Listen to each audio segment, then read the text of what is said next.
So I don't make my videos, you know, for you blue pill individuals. You know, I don't make it for you sheep, man. You know, this is for red pill only. You know, and this is for people that's willing to accept the truth and the realities of this world, man. You know, this is for my target individuals that's being gangstalked out here every day, man. You know, that's going through it, man. You know, this is for people that love the Lord and know the truth about God, man, the real truth, man. Not this fake Christianity, you know what I mean, doctrine they push every week at Sunday church, or that prosperity message, man. You know, people willing to learn the truth, man, and accept it. So with that being said, we're gonna continue, you know, and this is just an update. And this is the young lady that, you know, stabbed the woman on the 3 train line. You know, and people are saying that, you know, the lady got what she deserved because, you know, she attacked her first. But you know, I knew that couldn't be the you know, the whole story, man. It's always a backstory to everything. So we're gonna take a look at what, you know, people's been saying, you know. And right here we have some comments, you know, and I blotted this person's handle out. You know, I don't want their handle on there. And this person is saying, you know, it says the victim cousin was defending her in the comments on Facebook because people are saying she looked for what she got, but apparently her and the girl knew each other. And she didn't just attack her from behind for no reason. It's just that unfortunate that things turned out that way for both of them. So it's right here, you know, according to what she's saying, they knew each other. You know, they knew each other. I don't know how well, but you know, they had interactions with each other before. Let's keep going. So right here it says, you know, the deceased and the killer knew each other. A couple of days prior to this incident, the killer and her friends tried to jump her, and the night of her death, they saw each other again and boarded the train on Utica and got into it on the train. The conductor tried to request police assistance, but the train moved and pulled in to Sutter Station. Sutter Station is the next stop. You know, it's more to it than what everyone's seen on the news of her attacking her from behind. This girl used her hands to fight. She had no weapon, so why do you feel the need to pull out a weapon and attack in that manner? I think both are wrong for their actions, but you took a life, so I feel she should get time for it. If you're walking around with a weapon in your purse, it kind of speaks on her character as a person. She could have done this same thing to another person, and that's true, man. You know, so let's take a look at the definition of self-defense real quick. You know what I mean? Because I'm no expert on self-defense, so we got somebody that explains it, and we're gonna take a look at it real quick before I start speaking. Have me back. And really, this isn't just about self-defense, because self-defense is here at one standard, but also the other standard is the use of deadly force. That's a higher standard. So explain exactly what the law is. Right. The justification of the use of self-defense is subdivided into 2 parts in the statute. The first is the use of physical force in defense of yourself or property, which would be punching or kicking or pushing or whatever's needed. So I'm on the street, you attack me, I can punch you, and the law would say I'm okay. Right. You're not going to get charged with assault under those circumstances because you acted in self-defense and your use of physical force. Okay. But the second part of the statute is the use of deadly force. It's a much higher burden for that. You have to be able to show that it was a reasonably held belief that you were under an imminent threat of death to yourself or to a third party. So if I'm reaching for a gun and you shoot first, then I'm justified in that shooting, and it was self-defense, and the use of deadly force will be justified. But if you're coming at me with your fist and I pull a gun and shoot you, that's not going to qualify under the deadly force provision of the self-defense statute. Well, according to his definition of, you know, self-defense with the use of deadly force, what she did was wrong, man. You know what I mean? It's not justified, man. You know what I mean? And so I'm going to target individuals, you know, and we know how these guys roll, man. You know, we know how these guys roll in packs, man. You know, and how they feel they could do whatever they want because they have the law on their side, you know what I mean? You know, and they know they have other people that's going to come to their defense, you know, of what they're doing, man. You know, when they're gang stalking us out here, man. You know, so if she did go to jump this girl, you know,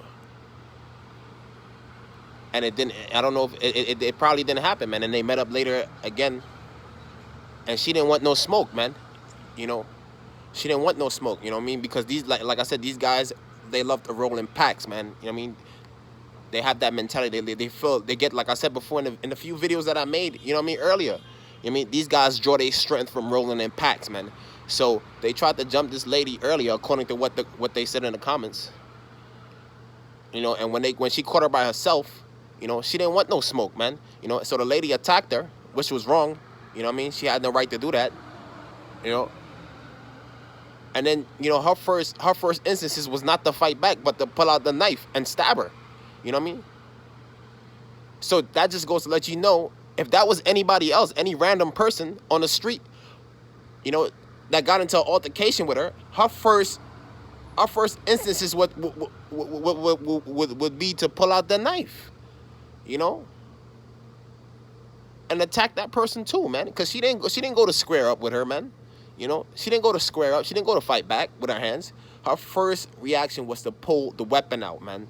You know, and I felt like the lady would have, you know what I mean, would have gotten the best of her, because she was a lot bigger. She had more size on her, and even when she was getting stabbed, you know, look, she still was kind of holding her own. But you know, of course, the wounds was, you know what I mean, hey, it's too much, man. It was too much at the end, you know. But this is just a little video, man. I'm not making this one too long, you know, and we know how these guys rolls, man. And this is for my, I mean, this is for my target individuals out there that know what I'm talking about, that know what these guys do, man. You know what I mean? And the reason that what I'm reporting on this only because, yo, this hit close to home, man. You know what I mean? This is at home. You didn't even say close to home. This is at home, man. You know what I mean? We know what these guys do, man. We know how cowardly they are, man. You know? When they come out here and they provoke us, man, every damn day, and we got to keep our cool and our composure.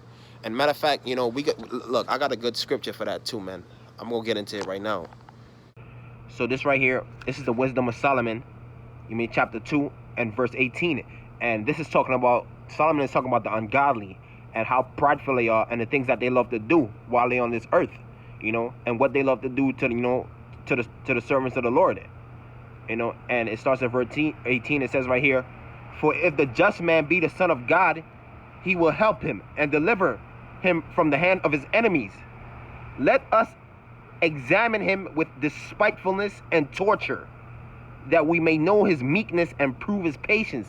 So this is what the wicked is saying out here, man. Let us examine, you know, the servants of the Lord by torture, by despising them, to prove his patience, man. You know, so they're testing us out here, man, to prove our patience. So they really want to see if we are the sons of God, man. You know what I mean? We're the servants of the Most High. You know what I mean? So this is what these handlers is telling them to come out here and do. You know what I mean? To us, to provoke us every day. You know, to prove our patience, man, and our meekness. You know? Come on, man.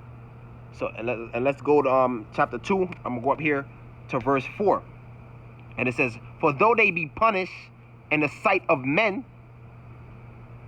yet their hope is full of immortality, and having been a little chastised, they shall be greatly rewarded, for God proved them and found them worthy for himself, man. So this is why we gotta stay patient, man. You know what I mean? Because if we react in the manner that they want us to, you know what I mean, we can't be the sons of God. And then when I say react in the manner they want us to, is, you know what I mean, do something, you know, crazy as far as, like, you know, school shootings, kill ourselves, things like that, man. You know what I mean? Constantly fighting, you know, constantly getting into battles with people. You know, that's not the spirit of the Most High in us, man. That's the spirit of the devil. You know, so we're proving ourselves out here every day, man. You know what I mean? And like I said, man, don't worry about these guys out here, man. You know, they're gonna get theirs. You know, and hold up, we're gonna get look, man, we'll get a verse for that real quick, and we're gonna end with this. Psalms 37, verse 12 and 13. The wicked plotted against the just, and gnasheth upon him with his teeth. The Lord shall laugh at him, for he seeth that his day is coming, man. I mean, we're gonna end with that. All praises to the Most High. You know what I mean? And I mean, you guys continue to stay strong out there, man.